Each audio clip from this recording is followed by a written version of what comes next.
বন্ধুরা, আপনারা দেখতে পাচ্ছেন কিছু কাটিং করা রয়েছে। সেগুলি হলো লাকি বাম্বুর কাটিং করা। এগুলো আমরা বালিতে কাটিং লাগিয়েছিলাম। কাটিংগুলো লাকি বাম্বুর কাটিং। এগুলোর আজ আমি দেখাবো রুট হয়েছে।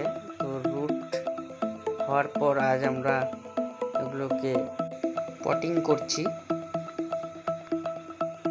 সেটাই আসুন আমরা দেখে নিই। আপনারা যারা এই চ্যানেলে নতুন আছেন তারা অবশ্যই সাবস্ক্রাইব করে দেবেন এবং লাইক শেয়ার করতে ভুলবেন না। আসুন তাহলে দেখে নিই।